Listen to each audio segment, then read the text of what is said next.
ಔರತ್ ಪಟ್ಟಣದಲ್ಲಿ ಔರತ್ ತಾಲೂಕು ಆಡಳಿತ, ತಾಲೂಕು ಪಂಚಾಯತ್ ಹಾಗೂ ಸಮಾಜ ಕಲ್ಯಾಣ ಇಲಾಖೆಯ ಸಂಯುಕ್ತ ಆಶ್ರಯದಲ್ಲಿ ಏಪ್ರಿಲ್ 14ರಂದು ಔರತ್ ತಹಶೀಲ್ದಾರ್ ಕಚೇರಿ ಆವರಣದಲ್ಲಿ ಆಯೋಜಿಸಲಾಗಿದ್ದ ಡಾಕ್ಟರ್ ಬಿಆರ್ ಅಂಬೇಡ್ಕರ್ ಅವರ 135ನೇ ಜಯಂತಿ ಕಾರ್ಯಕ್ರಮ ಆಯೋಜಿಸಲಾಗಿತ್ತು. ಭವ್ಯ ಮೆರವಣಿಗೆಯು ಬಸವೇಶ್ವರ ವೃತ್ತದಿಂದ ಹಿಡಿದು ತಹಶೀಲ್ದಾರ್ ಕಚೇರಿಯವರೆಗೆ ಮೆರವಣಿಗೆ ಸಾಗಿತು. ಇದೇ ಸಂದರ್ಭದಲ್ಲಿ ಶಾಸಕರಾದ ಪ್ರಭು ಬಿ ಚವ್ಹಾಣ್ ಅವರು, ಸಂವಿಧಾನ ಶಿಲ್ಪಿ ಬಾಬಾ ಸಾಹೇಬ್ ಭಾರತ ರತ್ನ ಸಮಾನತೆಯ ಹರಿಕಾರ, ಬೋಧಿಸತ್ವ ಯುಗ ಪ್ರವರ್ತಕ, ಸಾಮಾಜಿಕ ಕ್ರಾಂತಿಯ ಹರಿಕಾರ, ಬಡವರ ಧ್ವನಿ, ವಿಶ್ವ ದರ್ಜೆಯ ನ್ಯಾಯವಾದಿ, ಅರ್ಥಶಾಸ್ತ್ರಜ್ಞ, ತತ್ವಜ್ಞಾನಿ, ರಾಜಕಾರಣಿ ಮತ್ತು ಸಮಾಜ ಸುಧಾರಕ ಸೇರಿದಂತೆ ಹಲವಾರು ಬಿರುದುಗಳನ್ನು ಹೊಂದಿರುವ ಅಂಬೇಡ್ಕರ್ ಅವರು ನಮ್ಮೆಲ್ಲರ ಹೃದಯವೊಂದಂತಿದ್ದು ನಮ್ಮ ದೇಶಕ್ಕೆ ಸಿಕ್ಕ ಅಮೂಲ್ಯ ರತ್ನವಾಗಿದ್ದಾರೆ ಎಂದರು.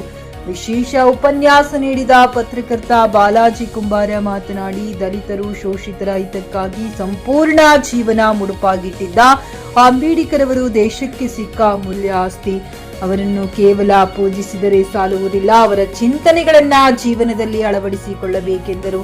ತಹಶೀಲ್ದಾರರಾದ ಮಹೇಶ್ ಪಾಟೀಲ, ತಾಲೂಕು ಪಂಚಾಯತ್ ಕಾರ್ಯನಿರ್ವಾಹಕ ಅಧಿಕಾರಿ ಕಿರಣ ಪಾಟೀಲ, ತಾಲೂಕು ಪಂಚಾಯತ್ ಸಹಾಯಕ ನಿರ್ದೇಶಕ ಶಶಿಕುಮಾರ್ ಗಾಠಿ, ಆರಕ್ಷಕ ವೃತ್ತ ನಿರೀಕ್ಷಕರಾದ ರಘುವೀರ್ ಸಿಂಗ್ ಠಾಕೂರ್, ಸಮಾಜ ಕಲ್ಯಾಣ ಇಲಾಖೆಯ ಸಹಾಯಕ ನಿರ್ದೇಶಕ ಡಾಕ್ಟರ್ ಉತ್ತಮ್ ಸಂಗನಾಯಕ, ಕ್ಷೇತ್ರ ಶಿಕ್ಷಣಾಧಿಕಾರಿ ಪ್ರಕಾಶ್ ರಾಠೋಡ್, ಪಟ್ಟಣ ಪಂಚಾಯತ್ ಮುಖ್ಯಾಧಿಕಾರಿ ರವಿ ಸುಕುಮಾರ್, ತಾಲೂಕು ಆರೋಗ್ಯಾಧಿಕಾರಿ ಅನಿಲ್ ಕುಮಾರ್, ಲೋಕೋಪಯೋಗಿ ಇಲಾಖೆಯ ಎಇಇ ಪ್ರೇಮ್ ಸಾಗರ್, ದೋಂಡಿಬಾ ನರೋಟಿ ಸೇರಿದಂತೆ ವಿವಿಧ ಇಲಾಖೆಗಳ ಅಧಿಕಾರಿಗಳು, ಸಂಘ ಸಂಸ್ಥೆಗಳು,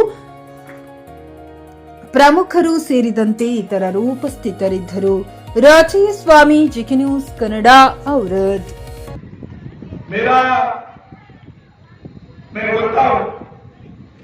बाबा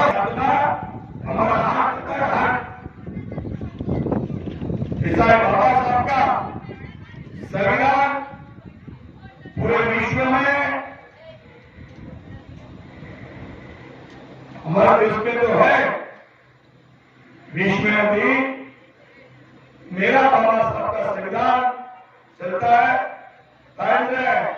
इतना मुंगिरी ಅಭಿಮಾನಿಗಳೇ ಬರಬೇಕು. ಅಲ್ಲಿ ಬಂದಿಟ್ಟೆ ಸಮುದ್ರದ ಮತ್ತು ಸದೃಢವಾಗಿ ಒಂದು ಪ್ರಜಾಪ್ರಭುತ್ವ ಮುಂದುವರಿತಿದೆ ಅಂದ್ರೆ ಅದಕ್ಕೆ ಕಾರಣನೇ ನಮ್ಮ ಈ ಬೃಹತ್ ಆದ ಸಂವಿಧಾನ.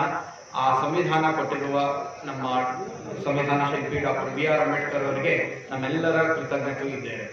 ಇಷ್ಟು ಹೇಳ್ತಾ ಮತ್ತೊಂದು ಸಾರಿ ಅವರ ತತ್ವಾದರ್ಶಗಳನ್ನು ನಾವೆಲ್ಲವೂ ನೆನೆಯೋಣ. ಅವರ ತತ್ವಾದರ್ಶಗಳನ್ನು ನಾವು ಪಾಲಿಸಿಕೊಂಡು ಒಂದು ಸಮಾನವಾದ ಸಮಾಜವನ್ನು ನಿರ್ಮಾಣ ಮಾಡೋಣ ಅಂತ ಹೇಳ್ತಾ ಮತ್ತೊಂದು ಸಾರಿ ಇಲ್ಲಿ ನೆರೆದಿರುವ ಎಲ್ಲ ದೀನ ದಲಿತರ ಗಮನಿತರ ಮಹಾನಾಯಕರು, ನಮ್ಮೆಲ್ಲರ ಪ್ರೀತಿಯ ಸಾಹೇಬರು, ಸಂವಿಧಾನ ಶಿಲ್ಪಿ ಡಾಕ್ಟರ್ ಬಿಆರ್ ಅಂಬೇಡ್ಕರ್ ಅವರು ಅವರ ಕುರಿತು ಪ್ರಾಸ್ತಾವಿಕವಾಗಿ ಮಾತನಾಡುವ ಜೊತೆಗೆ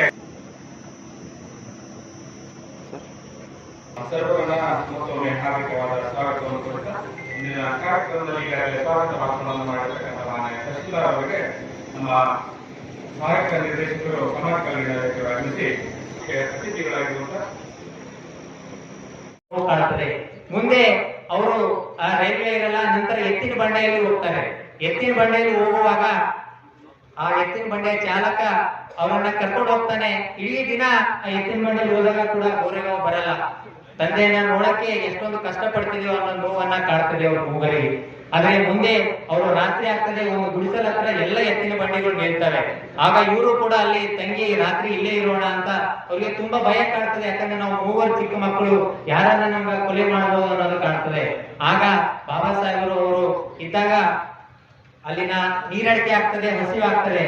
ಆದ್ರೆ ಆ ಚಾಲಕ ಏನ್ ಹೇಳ್ತಾನೆ ಅಂದ್ರೆ, ನೀವು ಅಸ್ಪೃಶ್ಯರು ಮತ್ತು ಮಹಾಜಾತಿರು ಅಂತೂ ಇಲ್ಲಿ ಯಾರು ಹೇಳಲ್ಲ, ಆಗ ಹೇಳಿದ್ರೆ ನಿಮ್ಗೆ ನೀರು ಸಹ ಸಿಗಲ್ಲ, ಹಾಗಾಗಿ ನೀವು ಮುಸಲ್ಮಾನ್ ಅಂತ ಹೇಳು ಅಂತ ಹೇಳ್ತಾರೆ.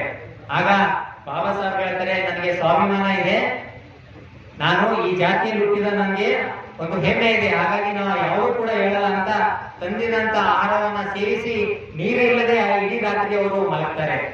ಮಸ್ಕಿನಲ್ಲಿ ಎದ್ದು ಅವರು ಮತ್ತೆ ನಡ್ಕೊಂಡು ಹೋಗಿ ಅವರ ತಂದೆಯನ್ನ ನೋಡ್ತಾರೆ. ಆಗ ಮಕ್ಕಳನ್ನ ನೋಡಿದ ತಂದೆ ಬಹಳಷ್ಟು ಆಶ್ಚರ್ಯರಾಗಿ ದುಃಖವನ್ನ ಪಡ್ತಾರೆ. ಮುಂದೆ ಬಾಬಾ ಸಾಹೇಬರು ಇದೆಲ್ಲವನ್ನ ಅವರಿಗೆ ಜಾತಿಯ ಕಾರಣಕ್ಕೆ, ಈ ದೇಶದಲ್ಲಿರ್ತಕ್ಕಂಥ ಅಸಮಾನತೆ ಕಾರಣಕ್ಕೆ, ಚಾತುರ್ವರ್ಣ ವ್ಯವಸ್ಥೆಯ ಪದ್ಧತಿಯ ಕಾರಣಕ್ಕೆ ನನ್ನನ್ನ ಇಷ್ಟೊಂದು ಆಳವಾಗಿ ನನ್ನೊಳಗೆ ಬಿತ್ತಿದೆ ಅಲ್ಲ, ಇದನ್ನು ಬಹಳಷ್ಟು ಕಾಡಿತ್ತು ಅವ್ರಿಗೆ.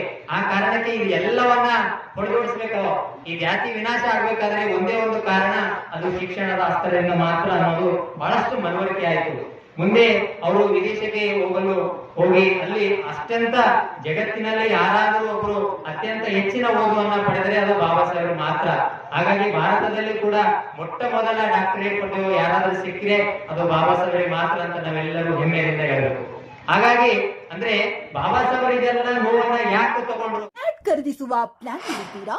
ಹಾಗಾದ್ರೆ ಕೇತಕಿ ಡೆವಲಪರ್ಸ್ ನಲ್ಲಿ ಮೂಲಭೂತ ಸೌಕರ್ಯಗಳುಳ್ಳ CC road, footpath, garden, under drainage, water supply, ಉತ್ತಮ ಪರಿಸರವುಳ್ಳ ಫ್ಲಾಟ್ಸ್ ಲೇಔಟ್ ಲಭ್ಯ. ಬೀದರ್, ಹುಮ್ನಾಬಾದ್ ಸೇರಿದಂತೆ ಹಲವು ಭಾಗಗಳಲ್ಲಿ ಸುಂದರ ಲೇಔಟ್ಗಳಿದ್ದು ಅತ್ಯುತ್ತಮ ಬೆಲೆ, ಇಎಂಐ ಸ್ಕೀಮ್ ಅನ್ನು ಲಭ್ಯ. ಹಾಗಿದ್ರೆ ತಡೆಯಾಕೆ? ಹಿಂದೆ ಸಂಪರ್ಕಿಸಿ 7676474747 MD ಸಂಗಮೇಶ್ ಚಿದ್ರಿ, ಹುಮ್ನಾಬಾದ್. ಗ್ರಾಹಕರ ಸ್ಯಾಟಿಸ್ಫ್ಯಾಕ್ಷನ್ ನಲ್ಲಿ ನಂಬರ್ 1 ತೃಪ್ತಿಕರ ದಾಯಕವಾದ ಹುಮ್ನಾಬಾದ್ನ ಎಸ್ವಿ ಟಿವಿಎಸ್ ಶೋರೂಮ್ ನಿಮಗಾಗಿ ತರುತ್ತಿದೆ ಹೊಸ ಮಾಡೆಲ್ಗಳ ಹೊಸ ಬೈಕ್ಗಳು. ಇಲ್ಲಿ ಟಿವಿಎಸ್ ನ ಸ್ಪೇರ್ ಪಾರ್ಟ್ಸ್ ಹಾಗೂ ಸರ್ವಿಸ್ ಕೂಡ ಲಭ್ಯ. ಹಾಗಿದ್ರೆ ತಡೆಯಾಕೆ? ಹಿಂದೆ ಭೇಟಿ ನೀಡಿ. ನಾಗಲಕ್ಷ್ಮಿ ದಾಬಾ ಹತ್ತಿರ, ಗುಲ್ಬರ್ಗಾ ರೋಡ್, ಹುಮ್ನಾಬಾದ್. ಹೆಚ್ಚಿನ ಮಾಹಿತಿಗಾಗಿ ಸಂಪರ್ಕಿಸಿ 8494951009.